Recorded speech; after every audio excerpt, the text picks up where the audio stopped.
Curso Preparatório de Espiritismo, com Tatiana Benites, baseado nos livros da Federação Espírita do Estado de São Paulo, FEESP. Olá, seja muito bem-vindo aos nossos estudos do livro Curso Preparatório de Espiritismo, que é um livro das edições FEESP, Federação Espírita do Estado de São Paulo. Então, nós estamos estudando este, que é o primeiro livro da série de 5 livros, sobre o Espiritismo e sobre o desenvolvimento da mediunidade, um curso de educação mediúnica, né? Então, nós estamos na 21ª aula e eu te convido a escutar as aulas anteriores, se você não escutou, e também a ler os livros da codificação de Kardec, né? A 21ª aula, nós vamos falar sobre os trabalhadores da última hora, e também sobre o Espiritismo na atualidade.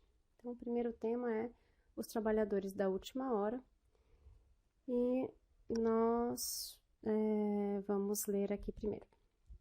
O reino dos céus é semelhante a um homem, pai de família, que ao romper da manhã saiu a assalariar trabalhadores para a sua vinha, e tendo feito com eles o ajuste de 1 denário por dia, mandou-os para a sua vinha.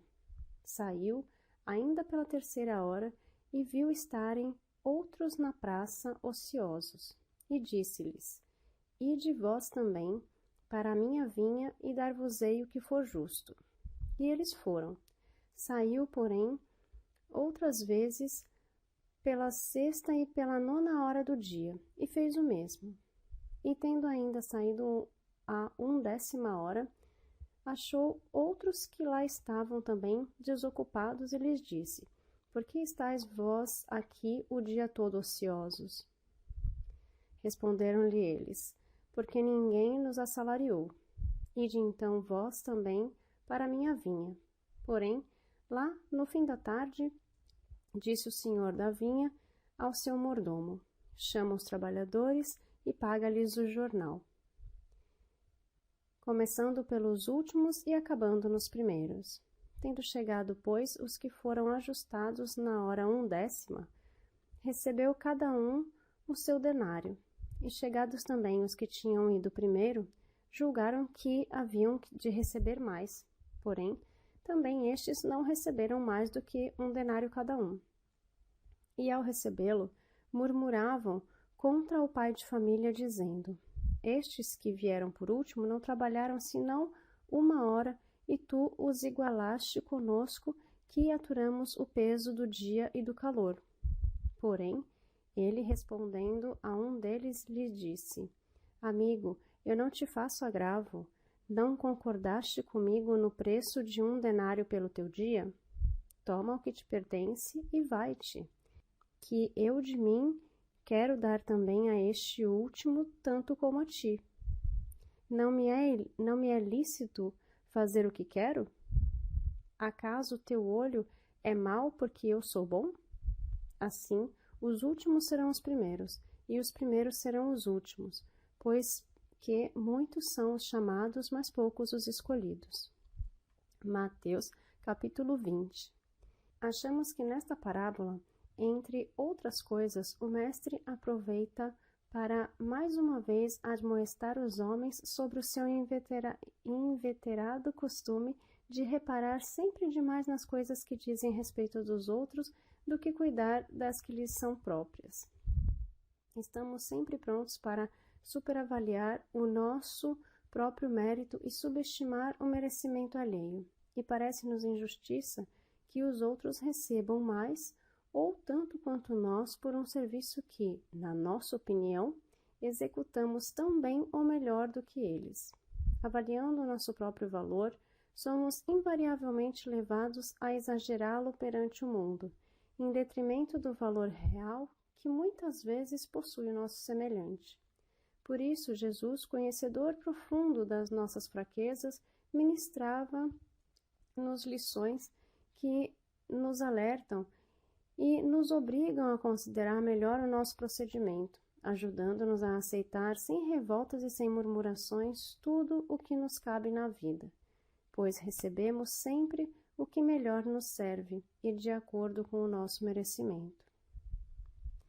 As reiteradas vezes em que o pai de família, durante as várias horas do dia, desde o amanhecer até a última hora, sai para convidar e assalariar novos trabalhadores, devem significar para nós a constância com que somos chamados a realizar a nossa tarefa. O pagamento, sempre de acordo com o nosso esforço, perseverança e dedicação, nem sempre proporcional ao tempo gasto para executá-la, simboliza as conquistas definitivas que vamos fazendo, em busca de nosso aperfeiçoamento no caminho da evolução. As referências do texto evangélico sobre hora terceira, hora sexta e hora nona correspondem respectivamente de acordo com a divisão do dia usada naquele tempo, as atuais 9 horas, 12 horas, 15 horas do dia, sendo ainda a 1/10 hora deles igual a 17 horas da tarde. Em face do orgulho que caracterizava as classes elevadas dos judeus daquela época, objetivava o mestre, com a sua doutrina, abater aquele sentimento em uns, ao mesmo tempo em que animava os esforços das classes menos favorecidas, ao encher de esperanças e de coragem os pecadores que se arrependiam, mostravam-lhes ainda que a questão não era de classe, nem de culto ou de nacionalidade, mas sim de trabalho, para obter merecimento, recompensando e encorajando igualmente os trabalhadores que tardiamente adquiriam o conhecimento das verdades evangélicas. Com muito mais propriedade ainda, pode a parábola ser explicada através da lei da reencarnação. A aparente desproporção do pagamento pode ser entendida ao se considerar que perante a eternidade os espíritos estão em estágios evolutivos diferentes, uns mais adiantados e outros menos, possuindo, portanto, necessidades diferentes. Da mesma forma, a lei da reencarnação esclarece que os primeiros podem ser os últimos e os últimos os primeiros, em decorrência da maneira como caminham. Os que caminharem para frente, em linha reta, chegarão primeiro, e os que tomarem atalhos tortuosos chegarão por último, mesmo que tenham sido dos primeiros a iniciar a marcha e a adquirir conhecimentos. Igualmente, muitos serão chamados de cada vez e todos serão chamados nos cursos dos tempos. Mas como é sempre muito grande o número de recalcitrantes e retardatários em relação aos obedientes e diligentes, poucos serão os escolhidos de cada vez. Então, essa lição faz a gente ver um pouco, como a gente vê o outro, como a gente julga o outro. A pessoa na parábola, chama todas as pessoas para trabalharem independente da hora. E ela paga a mesma quantia para as pessoas, porque ela prometeu ajudar e pagar no final do dia, E algumas pessoas julgam que está errado pagar a mesma quantia para uns do que para outros. Só que o combinado já foi esse desde o início. Então, ele não está sendo injusto com aqueles que começaram a trabalhar antes, e a gente, às vezes, faz isso, a gente vê só o nosso lado, não vê o lado do outro. A gente costuma julgar as pessoas pelas atitudes, pelas palavras, Muitas também julgam pela nacionalidade, pela classe e por muitas outras coisas, E a gente acaba discriminando essas pessoas e fazendo mau uso da nossa justiça, interna, A gente acaba julgando a pessoa tão mal, falando mal da pessoa, porque acha que aquilo foi injusto. Então, por que a gente não olha para nós mesmos? Por que a gente não olha para o que a pessoa fez para nós e não para o outro, Ela está ajudando de alguma forma. Então, às vezes a gente consegue enxergar as coisas no outro, mas a gente não consegue enxergar em nós mesmos. E se a gente consegue enxergar no outro, é porque a gente conhece aquilo na gente. Então a gente tem que tomar bastante cuidado quando a gente julga, né? E ele fala aqui da questão da reencarnação, né? Que a gente vai ser cobrado pelo que a gente sabe, né? A gente vai voltar, né? Para aprender cada vez mais, né? Porque a gente tem evoluções diferentes aí. Cada pessoa é uma pessoa, né? Não existe uma regra que todo mundo vai fazer igual, todo mundo vai voltar igual, né? Cada um é um mundo, né? Cada um tem a sua história, tem a sua bagagem. Então, o segundo tema fala sobre o espiritismo na atualidade. O espiritismo nos tempos modernos é, sem dúvida, a reviviscência do cristianismo em seus fundamentos mais simples, descerrando a cortina densa, postada entre os dois mundos nos domínios vibratórios em que a vida se manifesta. Mereceu, desde a primeira hora de sua arregimentação doutrinária, o interesse da ciência investigadora que procura escravizá-lo ao gabinete ou ao laboratório, qual se for a mera descoberta de energias ocultas da natureza, como a da eletricidade, que o homem submete ao seu bel prazer, na extensão de vantagens ao comodismo físico. Interessada no fenômeno, a especulação analisa-lhe os componentes, acreditando encontrar no intercâmbio entre as duas esferas nada mais que resposta a velhas questões de filosofia, sem qualquer consequência de ordem moral na experiência humana. Erra, todavia, quem se norteia por essas normas, de vez que o espiritismo, positivando a sobrevivência além da morte, envolve em si mesmo vasto quadro de ilações no campo da ética religiosa, constrangendo o homem a mais largas reflexões no campo da justiça. Não cogitamos aqui de dogmática, de apologética, ou de qualquer outro ramo das escolas de fé em seus aspectos sectários. Não nos reportamos a religiões, mas à religião propriamente considerada como sistema de crescimento de alma para a celeste comunhão com o Espírito Divino. Desdobrando o painel das responsabilidades que a vida nos confere, o novo movimento de revelação implica abençoado e compulsório desenvolvimento mental. A permuta com os círculos de ação dos desencarnados compele a criatura a pensar com mais amplitude dentro da vida.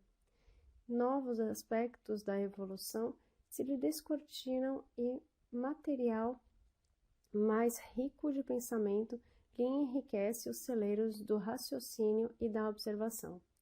Entretanto, como cada recipiente guarda o conteúdo dessa ou daquela substância, segundo a conformação e a situação que lhes são próprias, a doutrina renovadora, com os seus benefícios, passa despercebida ou escassamente aproveitada pelos que se inclinam às discussões sem utilidade, pelos que se demoram no êxtase improdutivo, ou pelos que se arrojam aos despenhadeiros da sombra, companheiros ainda inaptos para os conhecimentos de ordem superior trazidos à Terra, não para a defesa do egoísmo ou da animalidade, mas sim para a espiritualização de todos os seres.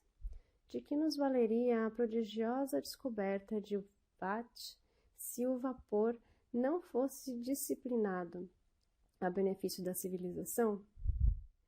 Que faríamos da eletricidade sem os elementos de contenção e transformação que lhe controlam os impulsos?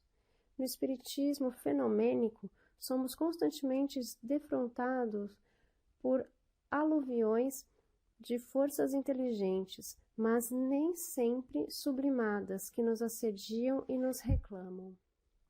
Aprendemos que a morte é questão de sequência nos serviços da natureza.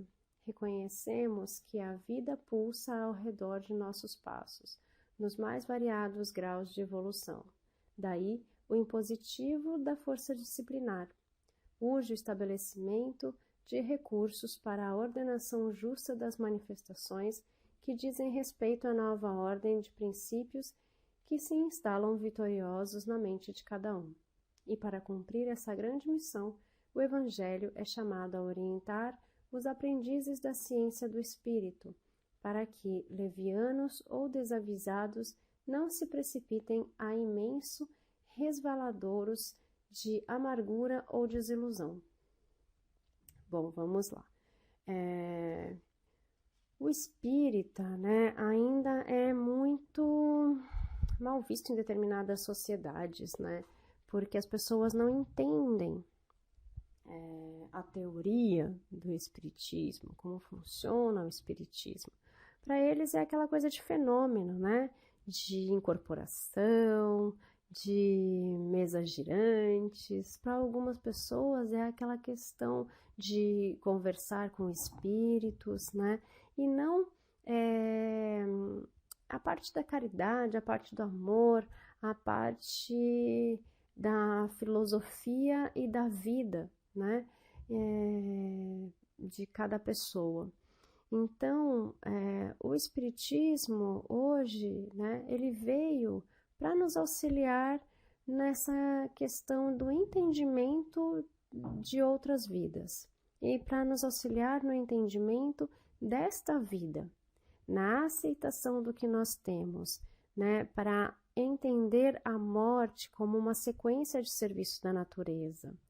Então, o Espiritismo vem aqui para nos ajudar, para nos dar respostas para algumas coisas que antes nós não tínhamos.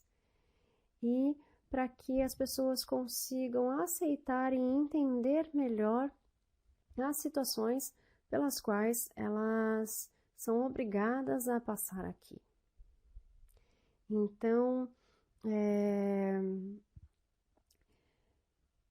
o Espiritismo, na atualidade, ele é uma ciência, uma filosofia e uma religião.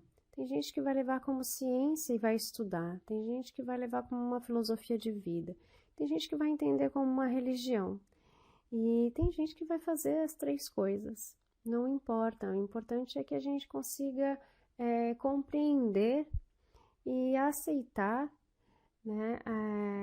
esses estudos que foram feitos para que a gente tenha algumas respostas que nos fazem ver a vida de uma outra forma, e a gente consegue entender então a nossa evolução nesse momento na Terra e a nossa evolução como espírito. E sempre através dos estudos, cada vez mais a gente tem que estudar. A gente fala que começou esse estudo desse primeiro livro que a gente está terminando, faltam mais 3 lições, para terminar.